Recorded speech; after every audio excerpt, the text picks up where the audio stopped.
G'day everyone, welcome to another CSBP Fertilisers Market Update. I'm Grey Johnston and joined back from the bright lights and glamour of an international fertiliser conference, our Sales Strategy and Reliability Manager, Ben Sudlow. Hello Ben. Good morning, Grey. And while we would love you to regale us with the barnstorming stories of your fun at the International Fertiliser Conference, I think what we're really interested in hearing about is what's happening in global fertiliser markets. Of course, nitrogen's of interest here in Western Australia at the moment as people are really starting to think about their in-season decision making. What's happening in the world of seaborne urea and Flexi-N? Starting with urea, yes. Look, if you come from a fertiliser conference, there's plenty of people talking about what's happened or going to happen in the fertiliser market, which we can talk to some extent in a little while. Straight now, it's about nitrogen. For us, the fact that China suddenly came back in the market and there was a temporary sort of drop in price on the view that suddenly they were going to flood the market, they came in with a relatively small volume compared with market expectations, and the Chinese government suddenly put a whole lot of controls on quarantine and export licence and a price floor on what they can export for. So prices have remained stable. They've edged up a little bit, but at the moment, most of the urea it's on the water. On the water, it's coming, and there's very little now to come in. So it's a matter of our total focus is just getting it in and getting it out to meet the need. And look, if we get a whole lot of rain over the coming weekend, I'd expect nitrogen demand will be pretty strong.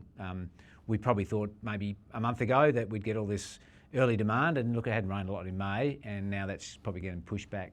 So it's all about supply now, Grey, and the same with Flexi-N as well. Flexi-N prices are now set, and it's just a matter of we keep making like anything, which we're in a privileged position to do, and just continually get the flow out so we can keep making and meet the customers' supply needs. Okay, a pretty clear message, and in terms of being able to meet those needs over the coming weekend, CSBP will be open in Kwinana and Esperance to meet granular demand, and of course we're open 24/7 for that liquid demand in Kwinana and meeting that liquid demand in Geraldton and Esperance as well from that manufacturer.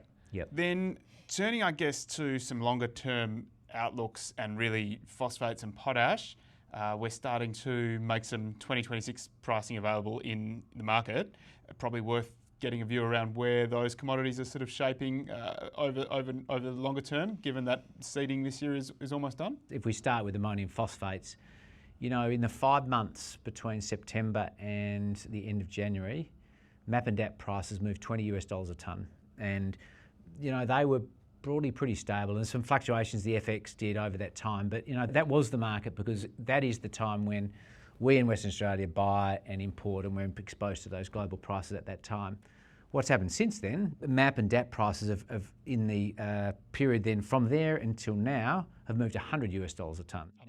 Upwards, yeah, and you know that's probably slightly against the expectation what the forecasters might have said there now, and those prices have not now been reflected in the local market because no one's bought at those prices. You know, that is the reality of us buying a shipment today. We're looking at probably $100 more for those products. So let's call it $130, more than what tonne would have cost you, you know, even 4 months ago.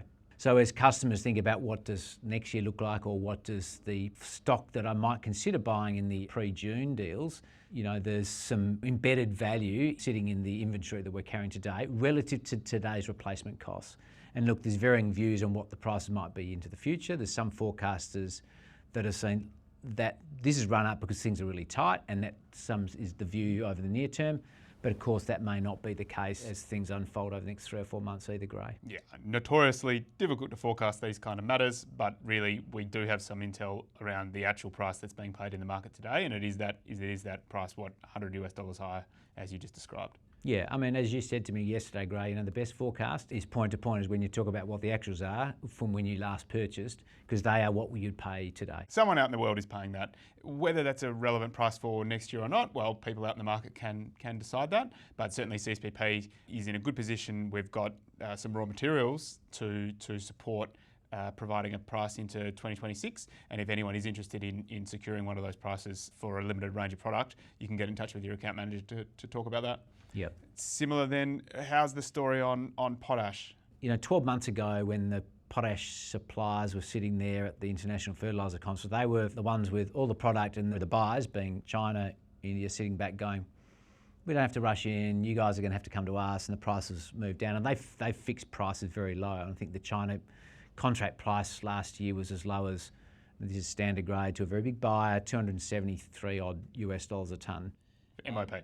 MOP, yeah. And the difference this year is you can see clearly the suppliers are now sitting in the driver's seat. The supplies tightened up. Demand has returned because of these low prices, and now the supply-demand balance has switched slightly the other way. So the producers sit back going, we now can start setting the prices on our terms. And looking in US dollar terms, the expectation in the market is that they're going to be up 60, 70, 80 US dollars a tonne as they go and start contracting now for China first and then India for their net contract period.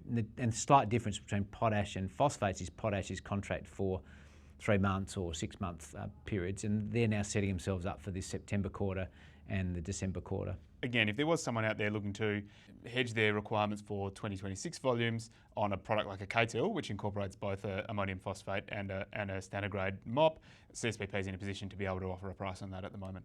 Exactly, Grey. And as I said before, there's clearly embedded value relative to replacement in our MAP. The same goes with the MOP. And look, if we're going to project forward to next year, you know, MAP prices might be up 130 Aussie dollars. MOP prices are probably realistically be up by 100, 110 Aussie dollars. If this is the environment we're going to be selling into. Who knows how it'll play out, but that could be a scenario. Yeah. Yep. Okay, that's pretty clear. Nitrogen, come and get it. And phosphates and potash, we've got supply available in the near term to meet the physical forecast that's required, and we've got a position where we're able to sell against that to provide growers the option to hedge some requirement for next year. Anything else we should be touching on, Ben? There's some recognition at some of these prices that this sort of affordability barrier starts to get hit as well. Some markets are going, well, it's not quite as affordable as what we might think. And I do wonder whether in that scenario, people go, oh, it's not affordable, but even that, they're still having to buy because that's how tight it is going to be. The prices that we're selling today for are seemingly affordable enough for our growers. That affordability thing as we go into 2026, you know, that'll become clearer as those prices become real, as do the grain prices for 26 crop. I mean, it's hard to believe because we haven't even got the 25 crop out of the ground in many cases yet. Yeah, so Ben, to illustrate that point on affordability, I guess if we were to buy the raw materials for a K-Till today and set the price on that basis, you would be looking at something like north of $1,100 a tonne to procure a K-Till in 2026. We've got some product available to farmers for around about the price they would have paid this year, like somewhere around $1,030 a tonne. If that is an opportunity that farmers might be interested in, they've got the opportunity to secure that now with a cash price ahead of a June 30 kind of deal. Yep. Okay, on that bombshell, we'll wrap it up. Thank you again, Ben, for joining us. Thanks, Grey. And thank you all out there in Fertiliser World. We'll see you again soon. Bye-bye. This podcast is provided as general information only. The content of this podcast is not a recommendation and has been prepared without taking your objectives or circumstances into account. Before acting on the content of this, you should consider its appropriateness to your circumstances and seek independent advice.